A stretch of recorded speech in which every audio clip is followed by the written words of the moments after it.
We will be led in prayer by Mr. Moore. Mr. Johnson, I'm sorry. Heavenly Father, we come at this hour. Before that throne of grace, we come, oh God, just thanking you for all the blessing you have bestowed upon each and every one on the sound of my voice. Ask you, Father, that you crown our head with wisdom, knowledge, and understanding to do our duty and what's set before us this night. And whatever we do here, let it be decent and in order. Bless us, keep us, and protect us. These and all blessings, I thank you in the mighty name of Jesus. Amen. Amen. Let us remain standing for a moment of silence for Lee Foster, retired public works employee.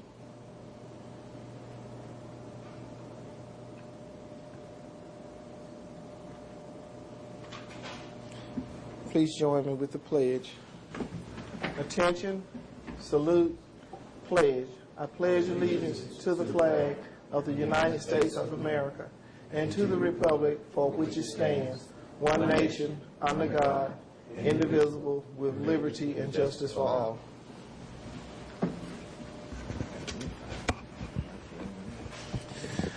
Good evening. I wish to welcome everybody here for this meeting of the Mayor and Board of Aldermen. Roll call. Amanda, to determine a quorum. Mr. Moore? Here. Mr. Johnson? Here. Mr. Armstrong? Here. Mr. Lott? Here. Everyone present, Mayor, except Mr. Nason. May the record reflect that roll call. Thank you for being in attendance physically here and those who are joining us by way of TV. I have just a few announcements that I would like to make, but to keep you informed as the public, I have asked the department heads to make a presentation to you on information as it relates to the operation of the city. Recently, we had our State of the City address, and I am so proud of all of the staff. They worked extremely hard, and we had a wonderful turnout with standing room only. All of the businesses that made contributions and donated food were excited, and I have personally seen to it that they have all received a certificate of appreciation from the city. Each year, and I've made it an annual event, once we got everything under control, having to come through a crisis as we did, and were able to get to a point where we could make celebrations. I've made it an annual event to recognize citizens for what they do in their contribution, because we know that in the grand scheme of everything that we are not able to do everything. So this year's recipients were Bishop A.J. Fulton, Elder Ernest Smith, local realtor Jimmy Christmas, Princess Piggies, Sarah Elizabeth Hawkins, Dennis Ware, Evelyn Nat, Keep Morehouse Beautiful, Michael Atkins, and Pastor George Glass. All of these people have made a contribution to making our community better. A.J. Fulton and George Cooper have a big impact on our youth. Each year, they involve the youth in an annual program that keeps them engaged, and we appreciate activities like this. These are just some of the examples of how we can entertain our children in absence of funding, that we have church-based, faith-based communities working on our behalf. Ernest Smith, you probably remember him. He is now serving on one of our boards. He is a gentleman who graduated with a bachelor's degree at age 72, and we thought that he was worthy of recognition. Mr. Jimmy Christmas, I appreciate his efforts from start to finish. He involved the city with the building of the new dollar store on the west side of town, and he included me along with Public Works with the franchise agreement. So we now are looking at the benefits of that. I thought that was worthy of recognition as we work to build up the west side of town. Princess Piggies has been a long time member of this community and a church member to Mr. Lott, but she is the president of a nationally known organization that's 300,000 people strong in women's ministry. Sarah Elizabeth Hawkins and her work with Relay for Life. She recruited me, and I walked with her, and we make a contribution to that endeavor because we do know that that's something that plagues our community. Dennis Ware, former employee of the city of Bastrop, very instrumental in renaming the street where he lives and still remains a pillar in that particular area in making sure that his community is safe when it comes down to floods. Fortunately, we have not had any flooding. Evelyn Nat has worked with Save Our Girls, and she's very diligent with that, so she deserves recognition. Keep Morehouse Beautiful, they have partnered with us, and I believe, is it 7 structures that have come down, Mr. McKee, or Barry? Which, is it 7? I believe it's 7. Okay, now as we well know that we cannot take city funds and demolish anything on anybody's property. There's a process, and I'm going to have our special projects coordinator speak to you on that in just a little while. Michael Atkins, who moved back here from another state, and his work as a mentor, he is mentoring a student, and we are now involving our police and fire and code enforcement to get involved with the superintendent to help deter some of the things that happen to our young people. And I felt that all of these representations of our community were worthy of being recognized because, as I said, we cannot do it alone.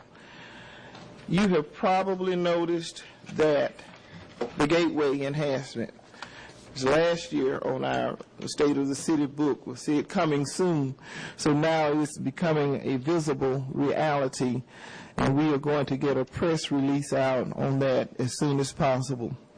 The development on Daisy Street is coming along nicely, and as soon as we can get every council member together, then we'll be more than happy, because Mr. Perry has agreed that it's okay to come over and do some public relations because we're building up that area equally as well. Amanda, can you recall that I've missed anything? I don't think so, Mayor. Okay. We have the cleanup time is coming up. April, okay, dumpsters will be placed at the former garment plant on Canal Street for use by the public. Free dumpster event will be held the weekend of April 20 through the 21st. We will disseminate this information that came to me from Vicki Carpenter.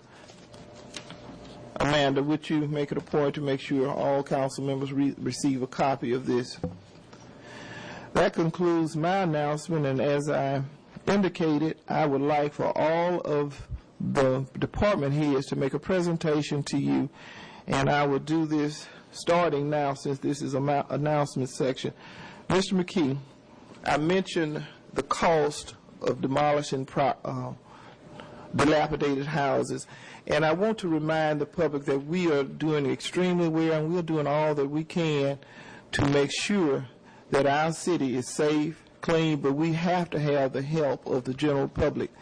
But we also want to make sure that the general public is aware of the procedures that we have to follow. And one thing in particular that is interesting to me, and I want to take this as an opportunity to reaffirm with the public how well we're doing, and sometimes erroneous information spreads like wildfire. So this is an opportunity to correct some of that erroneous information that's being put in the public domain. As we reflect back on the cost of taking down a dilapidated structure, first and foremost, there is a procedure as it relates to law. And you cannot just step on somebody's property and start taking it down. You cannot legislate morality. You cannot legislate values. But we do have the zoning in place, so we're proud of the zoning board and what they're doing, and we know that the works of their labor will be manifested soon in the community. But in the meantime, let me just give you an example. And Mr. McKee, are you going to do your presentation from there, or would you like to come to the podium? Either place. Okay. Let's give you an example. If there's a dilapidated structure sitting there, may be worth $1,500. The city goes in, take it down, dispose of it. It may cost $4,000. If it's on the tax roll, you're earning something.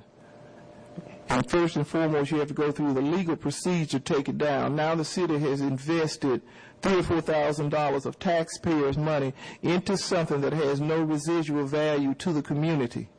So in effect, what you have done is wasted taxpayers' money. But it is our job to work with other entities like Keep Morehouse Beautiful to help us. There's no money flowing at this time from the federal government or anywhere. We all know what's going on with the state. Everybody is making cuts and tightening their belts. Mr. McKee, with that being said, would you please give us a presentation? Yes, ma'am. Thank you. With regard to, let's start with the dilapidated structure. We have I'll go step by step. We have a complaint. First thing, the code enforcement officer would go out and inspect the building and determine whether or not it needs to be demolished. At that point, he comes back to the council and makes a recommendation as to what his opinion is, and the council votes on it. Now, if the property owner lives in Louisiana, it's relatively easy to get them served. If they live in California, a lawyer has to be appointed to represent them here that we pay for. It's about, that process goes on for about 3 months, because if the property owner says, give me some time, you have to give them at least 30 days to bring the structure up to code. After that 3-month period, and bear in mind, the city now has decided and deemed that this structure is a hazard. Once we deem it a hazard, we have to take it down, because now we have accepted some of the liability for the structure.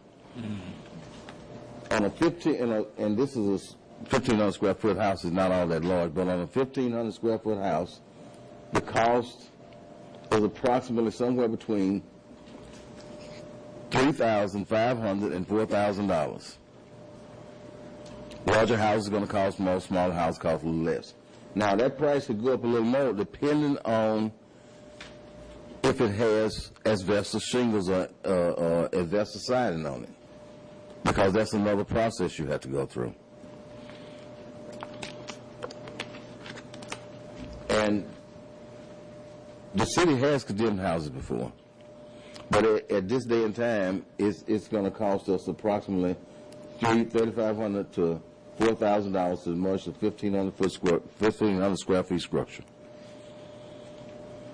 Okay. Thank you. Councilman, do you have any questions in reference to that presentation? I have a question for Mr. Okay, King. Mr. Johnson and Mr. Armstrong. What procedure will Mr. Lee, our code enforcer, would take determine which house it would be?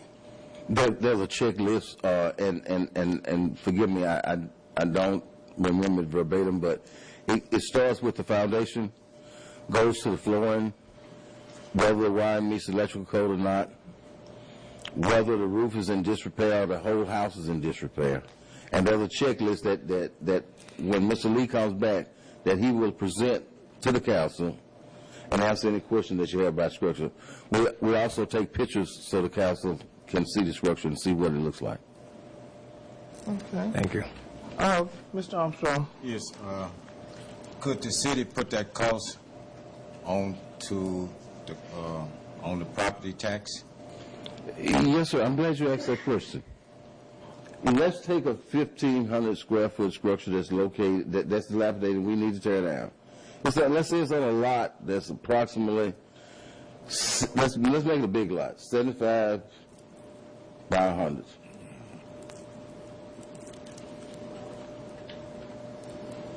You can put on if you put it on the tax rolls, now the cost of tearing down a house is worth more than a lot is. If you put on the taxes. So usually, and we've had this happen in the past, usually what the property owner does then is they just stop paying the taxes on it. Okay. Then the property becomes city. The cities. Well, there's an adjudication process.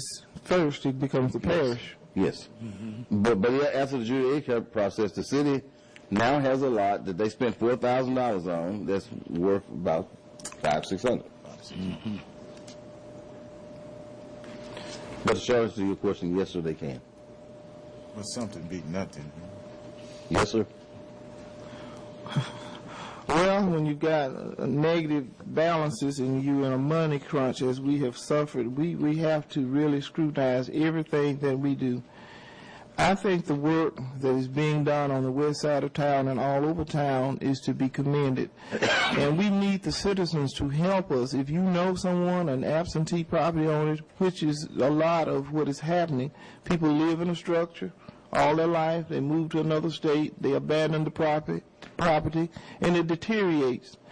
And we need your help as citizens. If you know absentee owners who have property here in town and the structure is rotting down, you can contact those people. Help us with the process. We can form coalitions in our community, such as Keep Morehouse Beautiful, because we cannot do it alone. Keep Morehouse Beautiful has applied for grants, and they've been able to work with us, and we free up our public works department as much as we possibly can. But we do know that there's a fine line between malfeasance and maintaining what we are supposed to do to uphold the integrity of our office. You can go on somebody's property, and then you've created a legal situation which would put all of us in jeopardy. So we cannot do that. We have to work within the available framework that is there for us. Mr. McKee, I thought it was interesting you mentioned the asbestos. We have to also look at situations, and currently Dr. Sutherland with the University of Louisiana has applied for a grant, and the city of Bastrop, I signed off on it. We have to find creative ways, and this is a grant through the Brownsfield study, which deals with environmental issues.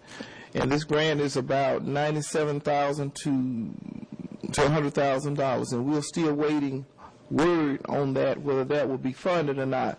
So that creates another opportunity. In the event that we receive funding, then we can take this on as an environmental issue and then go about removing some structures based on that. But we still have the laws in place. So I really wanted to spend a little time talking about this and putting accurate information out there in the public about the city and the efforts that we're making, and also use this as an opportunity to compliment those who are working with us. With that being said, was that the conclusion of your presentation, Mr. McKee? Yes, ma'am. Okay, so while we're on that issue, Mr. Barry Johnson, if you would come and just give us a briefing of Public Works. We had a lot of rain today, and I know that you had the crews out working, and we're being proactive, and I certainly appreciate the job of all of our city employees. And I take this as a time to build them up, because with all of the hype of erroneous information, it makes them down. And I want to salute all of our departments. Mr. Johnson, would you give us a brief update? Well, like how the rain came down last night, but guys got out pretty good this morning and responded to quite a few trees down or whatever, and stopped a lot of drains that were really flooding the streets, and the rain kind of held us up for a minute, but at that stop we kind of went back out and took care of business. But the guys, they're doing a good job. The things we necessarily need to do for us, stopping bridges and flooding and everything with it, but we're going to do so much, but we're out there doing what we can do. Okay. Thank you so much, Mr. Johnson. And as often as I can, I make it a point to go and compliment them, and I ask you from the public if you would do the same, because they do work hard, and I appreciate the job you do, especially under conditions as we had today. Thank you. Yes, sir. Okay, the next, the Bastrop Fire Department. We're coming up on the Property Assessment and Insurance of Louisiana rating, and we are being very proactive. One of our concerns is that, and I take this time because I want you to understand the details and the work that we do to save money for you as taxpaying citizens on your property. The Bastrop Police and Fire Departments are directly connected in terms of what we do, in terms of the rating and the presentations that we have to make to keep your insurance down. So Mr. Brown has prepared a brief presentation to talk about all of the work and all of the training that's taking place with the Bastrop Fire Department. Interim Chief Rodney Brown. Under the Property Insurance Association of Louisiana, there's certain training that we are mandated to do monthly. I think it averages out to like 40 hours a month, which is per man 440 hours per year. It sort of breaks down to 28 different categories that we deal with for us training monthly. We also do a lot of training with LSU, which is added to the 28. We also go out to different schools and try to we deal with the little kids, basically, first and second graders, teach them not to play with matches and the things to do if your house catches on fire and how to get out and not to go back in for your cat.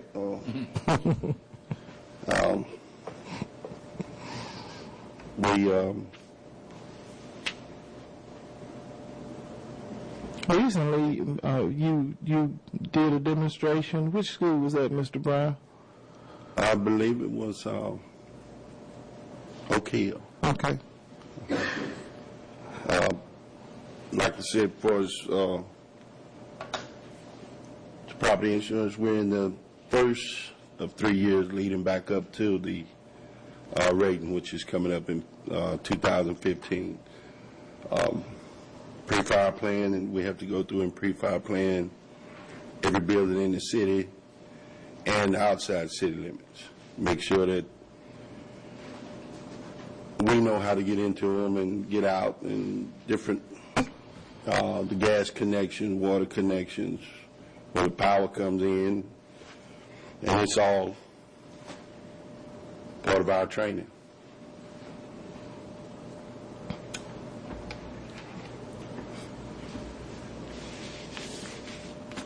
I think that covers it, Interim Chief. The details behind the scene that take place is not always apparent to the public, but I can assure you that we are working tirelessly behind the scenes. We know that that rating is coming up. In fact, when I assumed office in 2009, that was one of the first things that fell in my lap. And we put the training officer back in position, who is Interim Chief Brown, and he got us through that first process, very stringent process. Actually, it fell in his lap. When it fell in my lap, I took it out of my lap and put it in his lap. That's right. And he had a book ever so thick that he had to work through. We worked tireless through it, and to the credit of Chief Montgomery, the first report that came back, we were going to be a 4. But we didn't accept that. And I talked to the property assessment people, and I said, we can't accept that. Come back, we're going to take care of some details. And they came back, and we now have a 3. And I want to salute the Bastrop Fire Department for their work. And Interim Chief, I will spend some time with them and let them know that I personally appreciate all that you all do. Thank you. Thank you. All right. Chief Black, our police department, realizing their first line protection for criminal activity, and we have worked on grants. We still have some that are pending, and I talked with David Creed on possibly that grant that I submitted that disappeared off the computer screen. I'm looking into that, and we have some other grants that the chief has submitted, and also we're working with the University of Louisiana at Monroe. We have crime statistics. We have seen some decreases, and also, as I have indicated in conversations I've had with the chief, some crimes are in cycles, Christmas time, right at the beginning of school being out. So this is, again, where we need the public to help us to be vigilant. So, Chief Black, I'm going to ask you to speak to the Bastrop Police Department. Sure. Yeah, like the mayor said, from 2011 Compared to 2012, during that time period, our burglaries were dropped about 30% and thefts 10%. Still not good enough, but it was a significant drop. And again, we need the public's support and cooperation to solve these crimes. That's the only way we're going to do it. As far as our training, in the last, say, year and a half or so, maybe a little longer, we've had officers from the Bastrop Police Department and the Morehouse Parish Sheriff's Office through a grant are being trained to dismantle methamphetamine labs safely. Equipment was purchased, and of course, they have to be trained in the use of the equipment and procedures followed.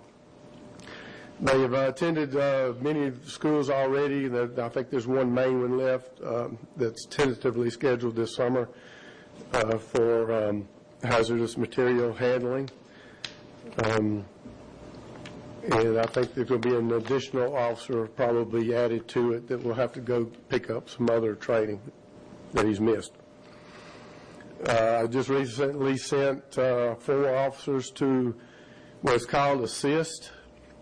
This is the classes would cost us normally, if you were to send someone to this training, close to, I think, $1,400–1,500. We were able to send 4 officers instead of for $1,400 or $1,500. I think it cost us $200, and that was for food because they served breakfast and lunch. This training was for, it's called Applied Suicide Intervention Skills Training. So set 4 officers, 1 off of each shift, so that someone would be available on each shift that may be able to diffuse a situation that could get out of hand if someone were to threaten suicide. So they had some specialized training. They can share that with other officers. Also, we sent, I think, 4 or 5 officers to some free training that was sponsored by ULM. It was concerning, it was for law enforcement officers only, so I probably couldn't share any details to it, but it was concerning some, the mass casualty incidences and shootings that we've had, not only recently, but in years past. I have 2 officers who will be, command officers will be attending a SWAT school for command officers. This will train these men or give them information, supply information for the formation of SWAT teams, proper exercise, how to select personnel to serve on a SWAT team, things like this that would be appropriate for a command officer. I have 2 officers that are currently in basic training. They should wrap up, one of them for sure by the first week in May, and next one soon after. And they'll be on the street to start their FTO program. We have partnered, as the mayor said earlier, with the superintendent of schools in the mentoring program, hopefully to maybe deter kids from going the wrong way. I also sent an officer for training. It's called a FLO, Fusion Liaison Officer. This officer was sent to Baton Rouge to train with the state police. What he has access to is not only statewide database, but also national database. They will provide us with information, helping identifying suspects. They can even, as far as they can even send us a lineup if we need it. In addition to that, we are charter members of a regional crime information center, and this was started a long time ago, but I have an officer who's also, this same officer is also assigned to that. And we have used them. They were responsible for apprehending a wanted felon, someone from Bastrop who fled Bastrop on some pretty serious felony charges. He was apprehended in Virginia, I think. All we had to do was we gave the information to this center. We located the suspect. They apprehended him, and he's now back in here in the Morehouse Parish Jail, awaiting trial. So all of this is, these guys have received this training probably in the last 12 to 18 months, and we still have some to go.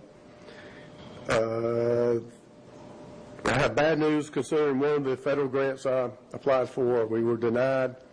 However, the Louisiana Highway Safety Commission has a grant I've applied for. I feel very good about getting at least part of it. Last year, they gave us funds to step up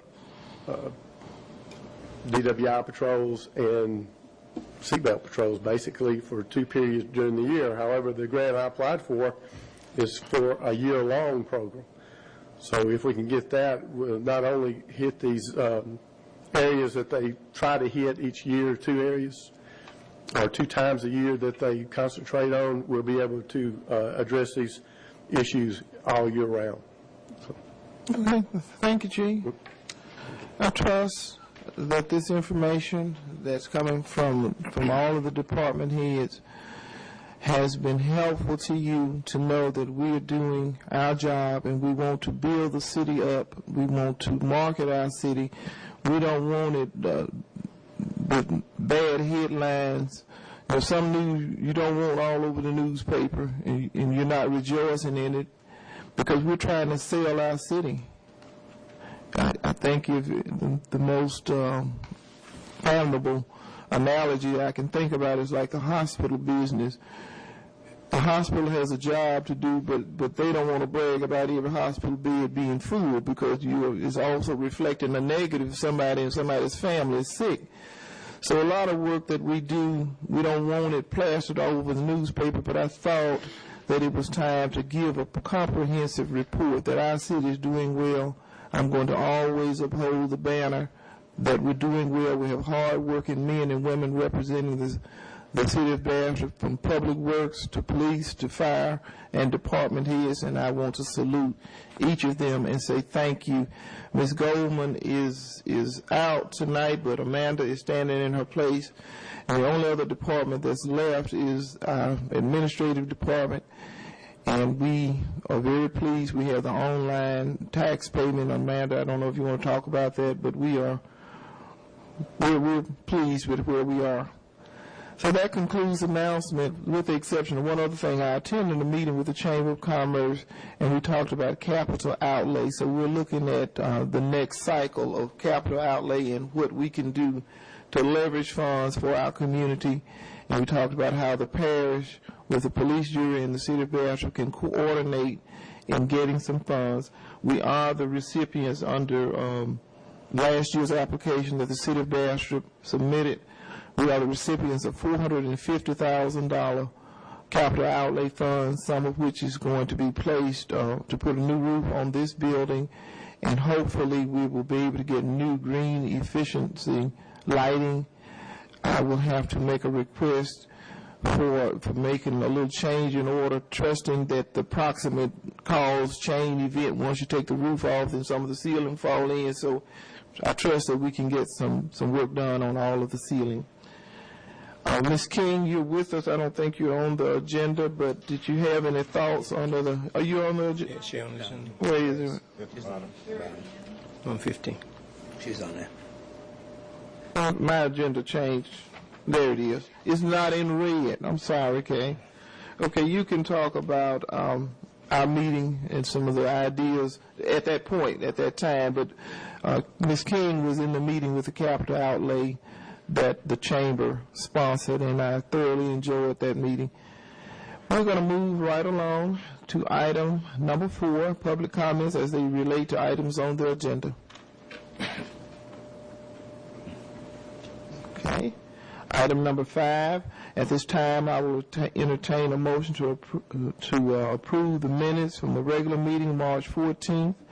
Mr. Well, Mr. Locke. Okay, Mr. Armstrong. Anybody care to make that motion? I'll make that motion, Mayor. Properly moved by Mr. Moore, Second. And second by Mr. Armstrong. Are there any questions? Discussion? All in favor? Aye. Any opposed? Motion carries. Thank you, gentlemen. Approval of Finance Committee Report, Resolution 13-1465, bills and claims for the month of March. Mr. Locke. Mayor, I move for the adoption of resolution number 13-1495, bills and claims for the month of March 2013. Properly moved by Mr. Locke, Chairman of Finance, Second. and second by Mr. Johnson. Are there any questions? Discussion? All in favor? Aye. Any opposed? Motion carries. Item number 7, Marcia Cook, American Legion Auxiliary Unit, poppy sale on the courthouse square. Is Ms. Cook here tonight?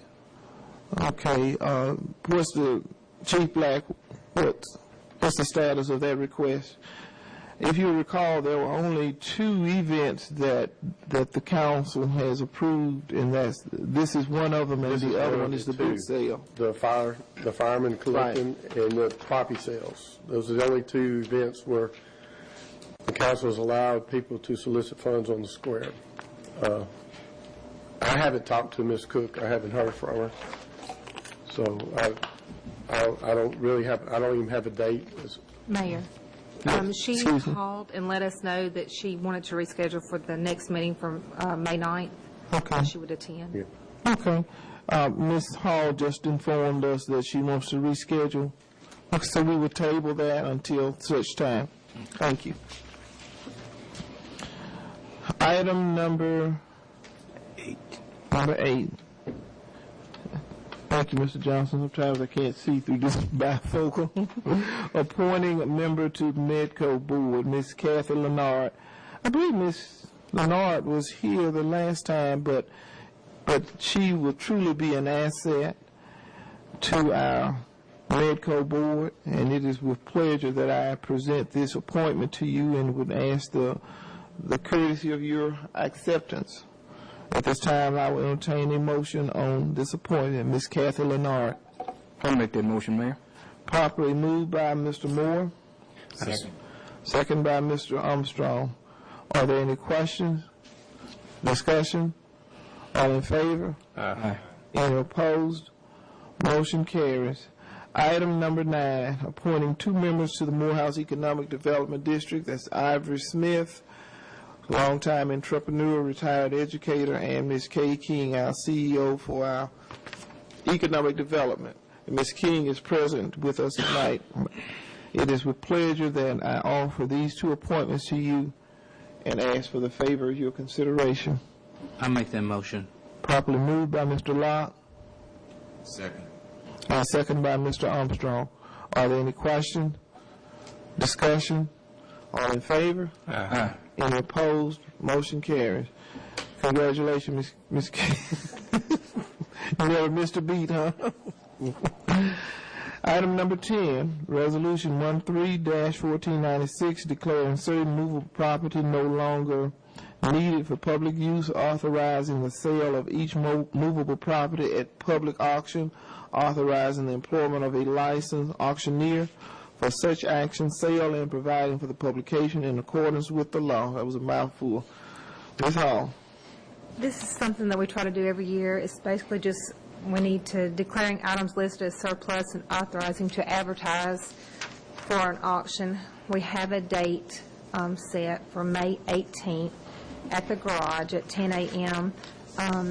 Right now, we have about 17 vehicles, probably going to be some office equipment supplies, maybe some mowers, not really sure, weed eaters.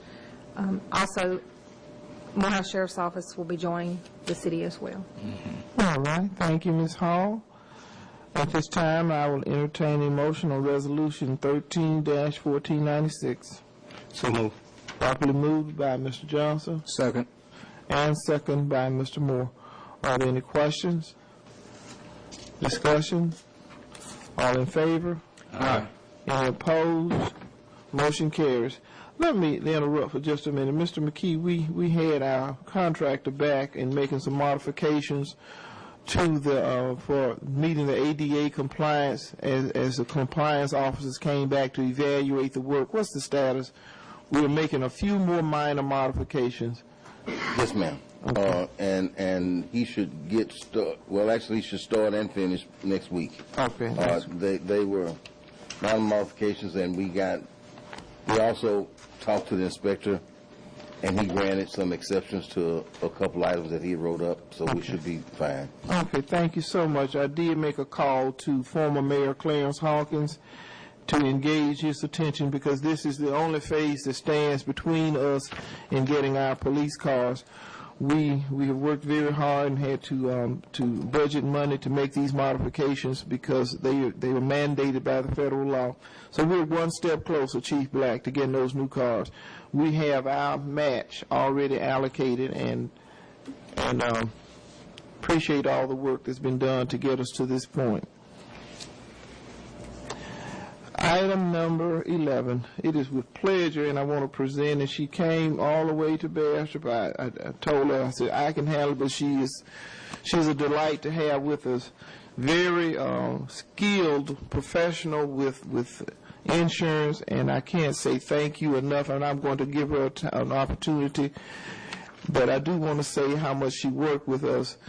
Every stone had to be turned over as we looked for saving money with how we have survived the crisis that we have endured. We had to look at the cost of insurance to our employees, and with her many, many years of experience in the insurance industry, she was able to walk us through how we could save not only the city, but to save employees. And the increase that we were looking at initially was 26% increase.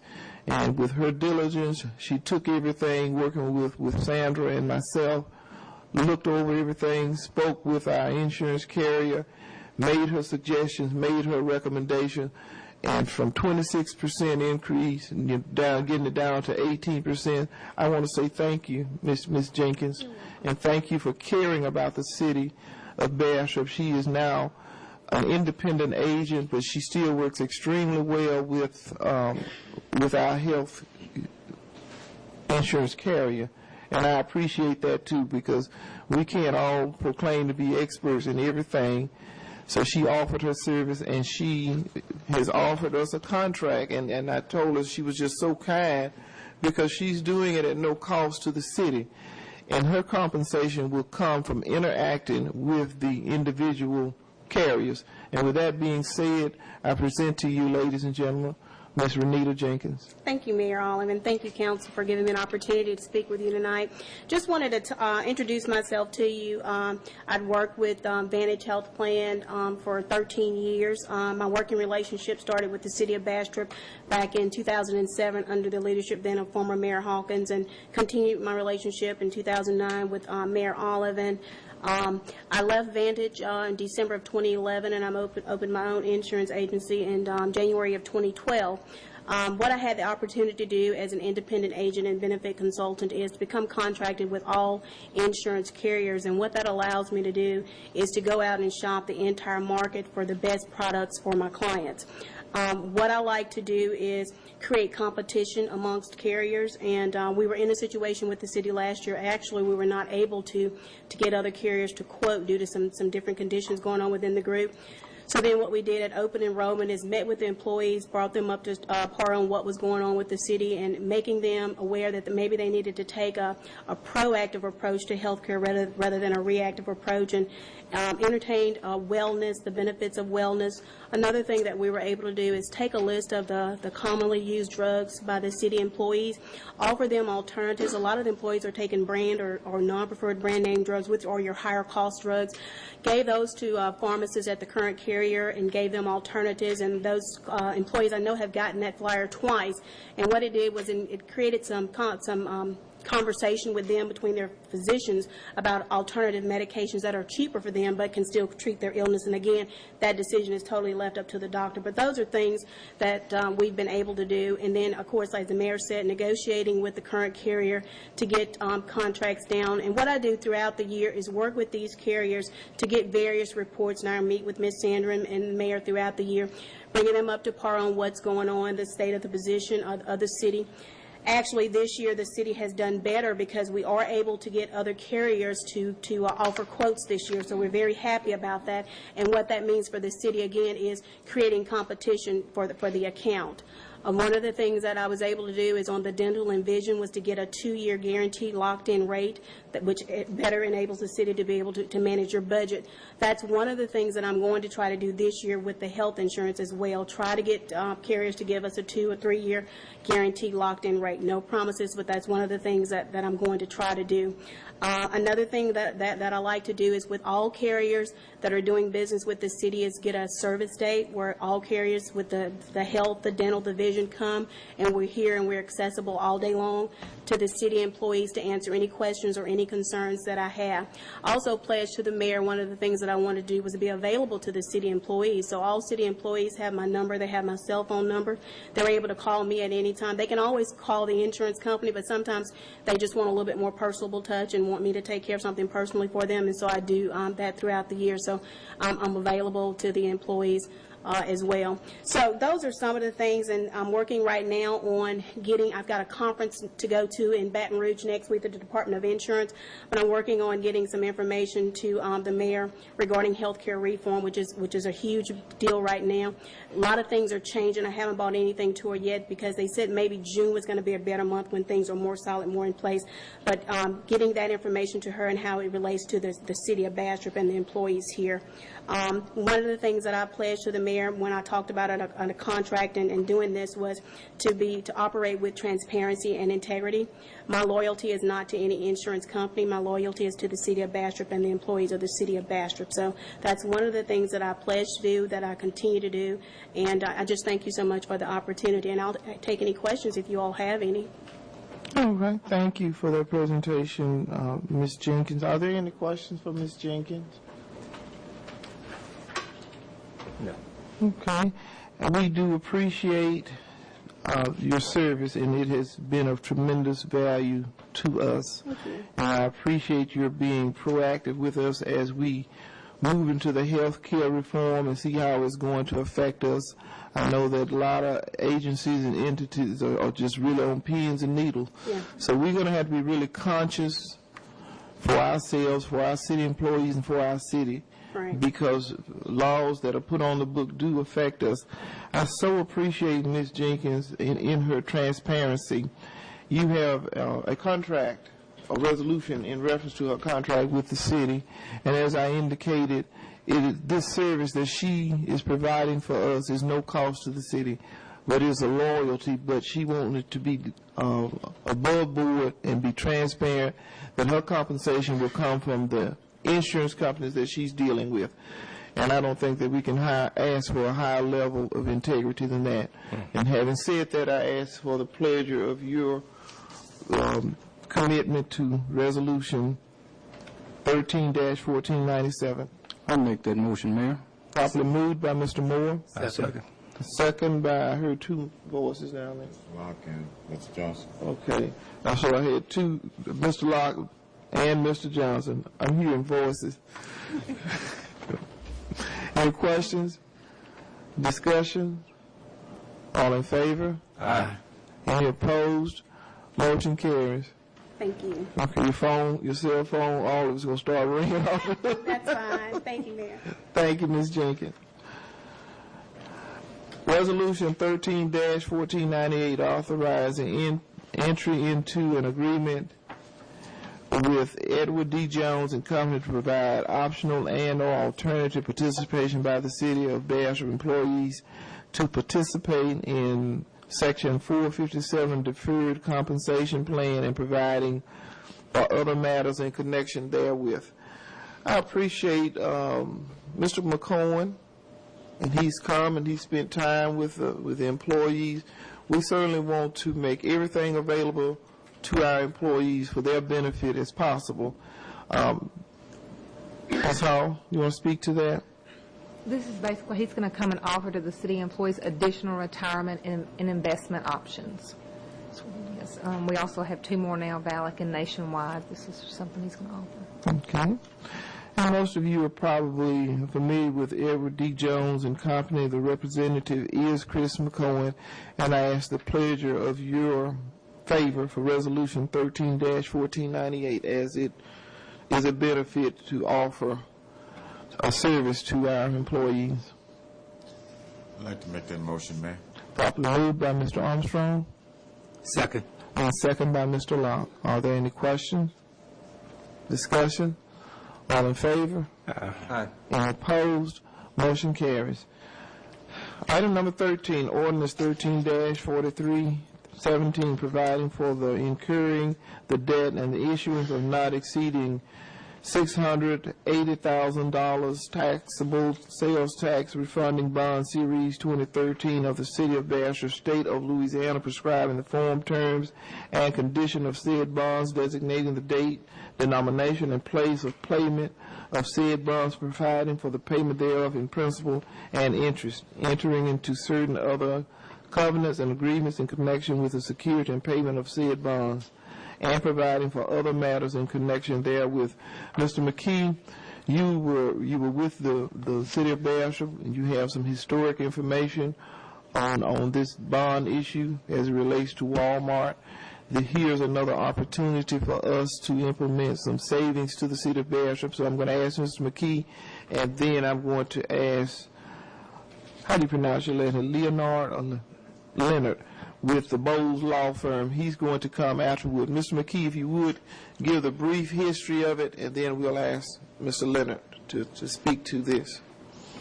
In 2006, the City of Bastrop and Walmart Incorporated went into a corporate endeavor agreement where they basically did a bond issue to finance the infrastructure improvement for the new Walmart. That would be the highway widening, the light, the water, and the sewage. We were given a 5-year no interest. It's a 5-year interest-free plan, and basically it worked like this. We were supposed to pay, and we did pay. We actually paid more than half of the increased revenue, tax revenue that was generated by the new Walmart. We're at the end of our 5-year period, and I'll let the mayor expand on that. But now the interest rate is going to be approximately 5%. And I believe... Is it going from 5, to 3? It's dropping down to 3%, I believe. Excuse me, Mr. McKee. Yes, ma'am. Josh Leonard for the Bowles Law Firm. I believe it's dropping to 3.3. 3.3. Okay, go ahead, Mr. McKee. Yes, it would be 5% if we stayed with Walmart. Okay. And he's absolutely correct. It would be 3.3. Okay. Thank you, Mr. McKee. I know that Mr. McKee was very instrumental with that project, and I wanted him to give the historic information and all the improvements that we are now enjoying, having a lane to get in and a red light down on that end, which reminds me of the red light we're trying to get at Marlette and East Madison. But, Josh, if you would speak to that, he represents the Bowles Law Firms. Here again is another opportunity, one of those stones that we don't leave unturned as we look for ways to save money for the city. If you would talk about it from a financial standpoint, I appreciate it. Yeah, and I don't have that much information, but roughly you're going to be saving approximately $40,000 all told. And then there was a large balloon payment of, I believe, $380,000 at the end of the last bond issuance. And this refunding issuance will level out that payment, so you'll be paying it over time instead of all at once. Okay. Okay. Thank you so much. Here again, another opportunity for saving money. And I ask for a motion. Item number 13. It's just an introduction. Introduction, okay. Thank you for, I stand corrected. I read all of that for an introduction. Okay. So this is in layover. Thank you. I won't task you with staying. we have now introduced it properly, and thank you so much for being here. Send our regards to Mr. Bowles. Item number 14, discussion, action, industrial park project bids. Mr. McKee. Yes, Mayor. On April 4th, 2013, the city opened bids that we had let bids to be opened on that day, and one contract A, or bid A, was for street and drainage improvement in the industrial park. Contract B was for water and sewer improvements in the industrial park. On contract A, street and drainage improvements, the low bidder was Drill Construction Incorporated of Bastrop. His bid was $511,199.59.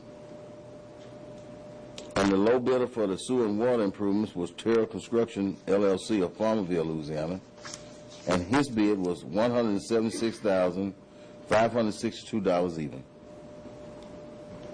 Okay.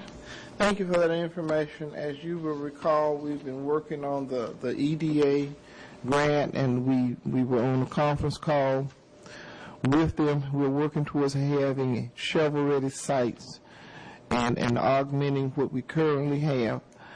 And with that information presented by Mr. McKee and having the blessings of the EDA folks, Mr. Wade Herpins, and having gone through the bid process with our engineer, we make this presentation to you and ask the favor of your consideration for action as it relates to the industrial park.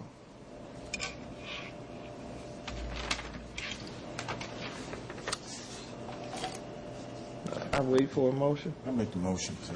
Properly moved by Mr. Armstrong. I second it. And second by Mr. Locke. Are there any questions? Discussion? All in favor? Aye. Any opposed? Motion carries. Okay, as Ms. King makes her way to the podium, we are looking at ways that we can really expedite recruiting businesses into the city of Bastrop, and we are currently working on our website, and we have secured a company, and Mr. Floyd, our IT man, has been working with. What's the status of that? We got all the information. We got all. And they're doing the final tweaks, I believe. Okay. So we should be unveiling that pretty quickly here. Fortunately, the good thing about it is that all the information that we compiled for last year's State of the City, we had a very comprehensive report in a book. So that took us to the next phase of just passing that information on to the company that is preparing our website. Ms. King, great to see you again this week. Nice to see you, and I'm always proud to be here to address the City Council. And thank you. I was making some notes. I had a long list of things here, but I was making some notes of things that I'd like to thank you for the appointment of Kathleen Leonard, because I believe she's going to be a valuable asset to the Morehouse Economic Development Corporation. I think sometimes I don't know if the public quite understands the difference between MEDCO and MEDC, and sometimes we get all these acronyms. But I'd like to kind of clarify some of that. But the corporation, I work for the corporation, and when the effectiveness of the job that I do relates to the quality of the board members that I have on there, and I think Ms. Leonard is going to be a great help to me as we work to bring growth and prosperity to this community. Now, I would also like to thank you for the reappointment of Mr. Aubrey Smith and myself to the Morehouse Economic Development District. And I'd like to just take just a minute to explain what the difference is. The district, and all of these board member jobs are all non-paid. They're voluntary. But the district, the commission is made up, everybody's not an employee. We don't have any employees. We're all not paid for that. And so it's strictly voluntary. But the district was created at some time after the corporation. Mr. Bond had developed the corporation, which is a nonprofit. And the district was created to work in a unison as a public-private partnership. But the district never has really had any funding, but there's still a lot of valuable aspects to that entity that as an economic development district that covers the whole parish, that we have in the past written letters of support for projects that make projects available for certain types of funding. And I think that the two entities together can work hand in hand and work as a public-private partnership. And I think it's a valuable asset to the community. It was created by the legislature.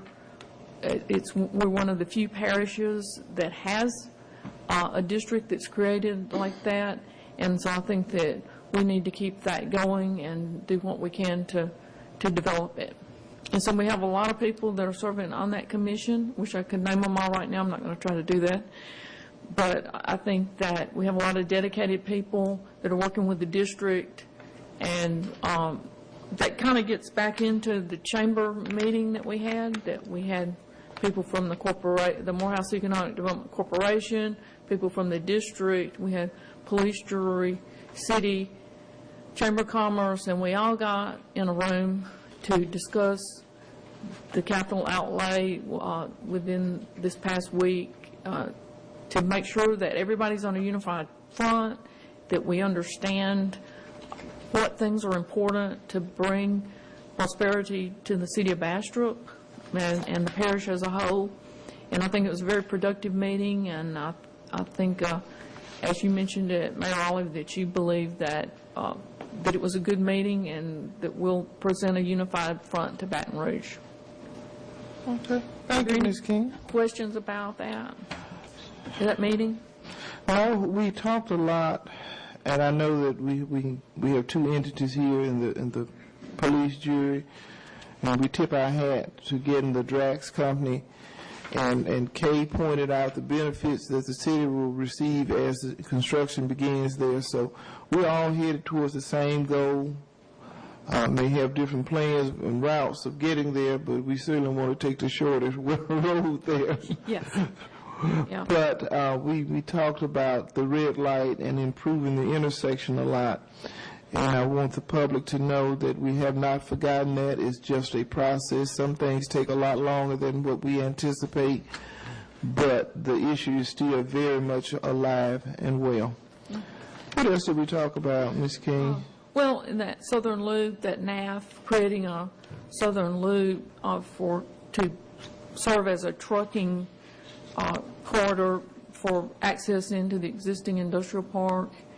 And as you said, the traffic light at the end of Marlette, which will help with the Walmart area at Grandmont Road. It's really difficult in there for people to get in and out of those intersections. So we're committed to that. And then we talked about a lot of the water projects that we think we can do. And I think that some of that's pretty in-depth. We might save that for another presentation. But I would like to get out one of the projects I think that the Chamber is promoting, and this kind of originated back several years ago in the Midco, that Leo Nelson and I were talking about promoting the Bayou.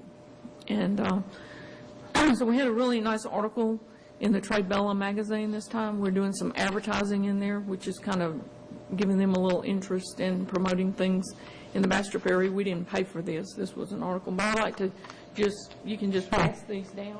Okay. Thank you.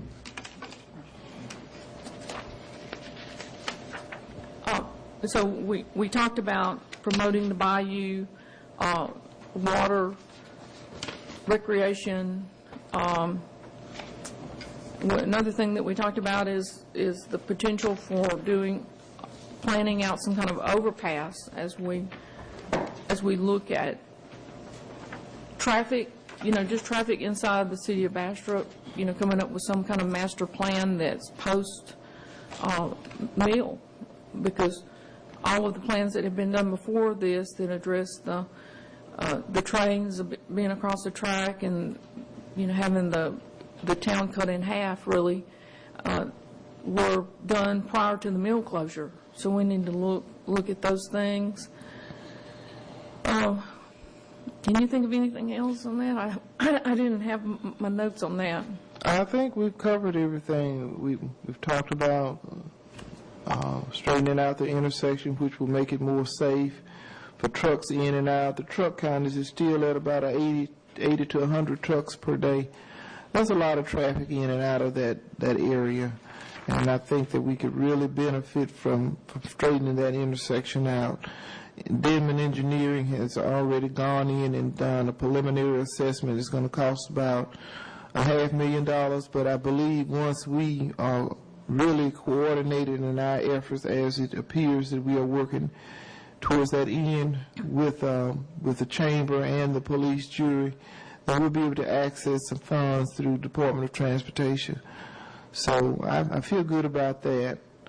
We talked about just the transportation infrastructure in general, and we discussed the DRAX project and some of the capital outlay that we'll be applying for on that project. So there's a lot of good things going on in the parish. I think that sometimes we don't really get the publicity on the good things. That's true. So, and that is one reason that we have been working very hard at image, and I know that you're very aware of promoting the image. Last month you sponsored the regional branding program here. We had that again this week in Ruston.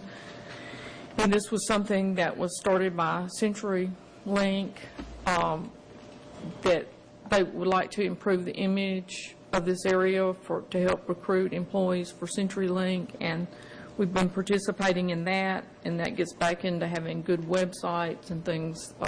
Those are very important.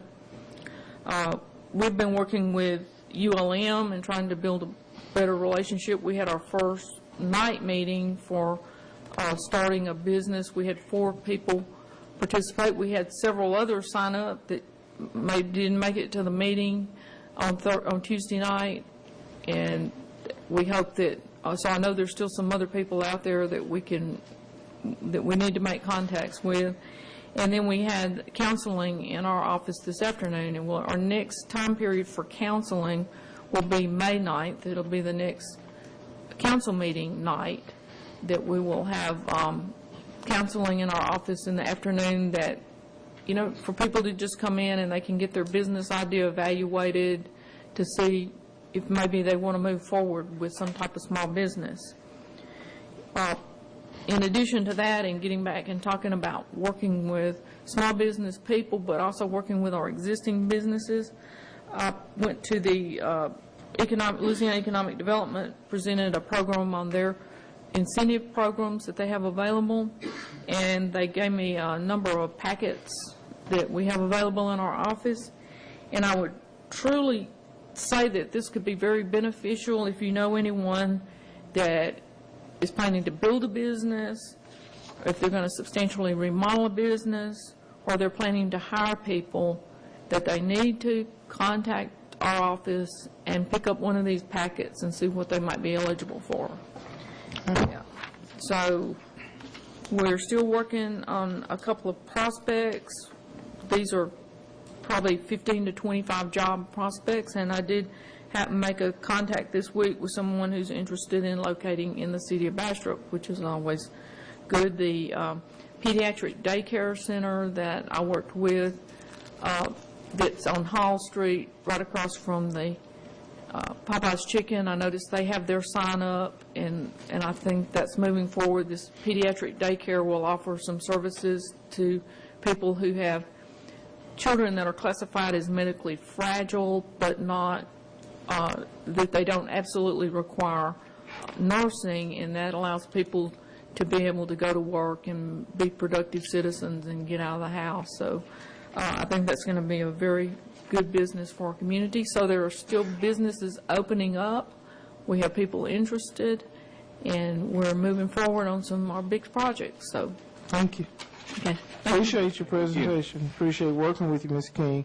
I'm so glad you brought up the regional branding meeting that we hosted here at the City of Bastrop a few weeks ago with CenturyLink.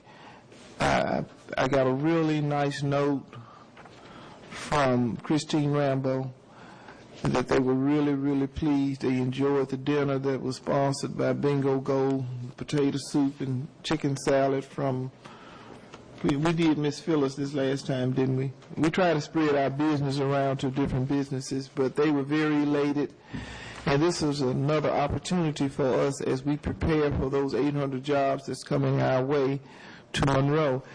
A company the magnitude of CenturyLink not only looks at the area where they are, but they look at the whole region. So I appreciate that they wanted to take the lead and involve all of us, and there are just a few of us engaged in what we're trying to do, and we're formulating a plan to really, really promote this region. Senator Francis Thompson and I are working on another project in which, Ms. King, you remember in one of the meetings that I had that he mentioned it, so I want you to know that that project is still very much alive and well. They're in session as I speak. Social Security office slated to close on 31st. I sent a letter to the regional office, offered them an alternative. I have also asked our Washington, D.C. consultant if he would provide assistance, because I gave him an overview of an alternative that I trust they will at least look at, because he was faced with a similar situation in Fort Smith, Arkansas, where they were shutting down a Social Security office. They offered an alternate plan. So as soon as I hear something on that, I will be more than happy to inform you. But this was a mandate that came from a higher office, but I thought at least we needed to try, because those who need the Social Security office most are the ones who are least likely to want to drive to Monroe, particularly those who are coming from the remote rural areas like East and West Carroll parishes. We are now down to, I need to ask you for a motion to expand the agenda to discuss amendment to Resolution 13-1493, an amendment to Resolution 1493 of 2013 on March 14 to correct any reference to the election date. At this time, I will entertain a motion to expand the agenda. I make that motion. Properly moved by Mr. Armstrong. Second. And second by Mr. Locke. Mr. McKee. They need to vote. Oh, I'm sorry. Wait a minute, we didn't. Well, you said expand it. You had the motion in the second. Okay. All in favor? I'm sorry, I'm getting tired. Any opposed? Go ahead. Okay. Mr. McKee, okay, the subject is an amendment to the resolution number 1493. Now, I'm back on track. Go ahead, Mr. McKee. This is basically a housekeeping situation where reference was made to an election date in the resolution that was passed last month, and the date that was referenced was November the 7th, 2007. It actually should have been November the 17th, 2007. So all we're doing is correcting the date and sending the amendment back to the appropriate people. Okay. All right. Thank you, Mr. McKee, for that information. At this time, I will entertain a motion to this amendment to Resolution 1493. So move. Properly moved by Mr. Locke. Second. Second by Mr. Armstrong. Are there any questions? Discussion? All in favor? Aye. All opposed? Motion carries. Thank you. Thank you, staff. No. Go ahead. Oh, Mr. Armstrong. Motion that we open the East Madison swimming pool for this summer. I second that motion. Oh. Okay. We're adding an item to the agenda that under next. Since we only read off one, I think they actually have to vote to add this one to the agenda. Okay. Like you did. Well, I make that motion to add the, let me do the procedural thing of introducing it. At this time, I would like to ask for a motion to expand the agenda to honor a request by Councilmember Roy Armstrong as it relates to the East Madison Pool. Okay. So move. Properly moved by Mr. Locke. Second. And second by Mr. Johnson. All right, Mr. Armstrong. I take them all in favor? Uh-huh. Any opposed? Motion carries. Back on track. Mr. Armstrong. Mr. Armstrong, you may make your request. I make my request that we should open the swimming pool back up on East Madison so the children can have some type of recreation for this summer. And I feel that, the community itself would benefit from it.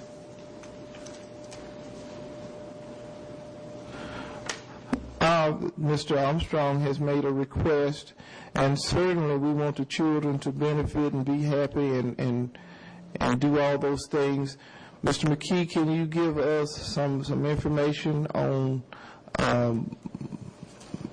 where we stand with the pools? The pool was closed because of funding. And funding, when it comes down to, we had $1.4 million that we had to eliminate from this budget. And we were down to turning over stones like what we can save. As a presentation you heard from Ms. Renita Jenkins and renewing bond series and eliminating. So certainly I'm a great proponent. I want entertainment for our children. Having worked in the school system for 33 years, that's been my whole career. Mr. McKee, what would it take to open the pool? Mr. Armstrong has made this request, and we certainly want to take it under consideration. But I felt I needed to clear up why it didn't open, because the previous year I engaged the ministers and personally put my own check into keeping that pool open. I wrote a check out of my personal checking account.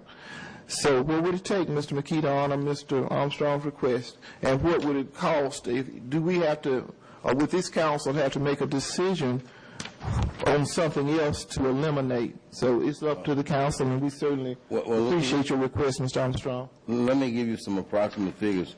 It's going to cost approximately $5,000 a week to run the pool. Now, that said, the present budget as it stands now, if my memory holds me correctly, is not a line. There's not a line item for the swimming pool because we didn't budget for it. In order to open the pool, what we need to do is appropriate some money from somewhere in the budget to accommodate the additional costs. Okay, to appropriate. So we certainly want to take Mr. Armstrong's request under consideration.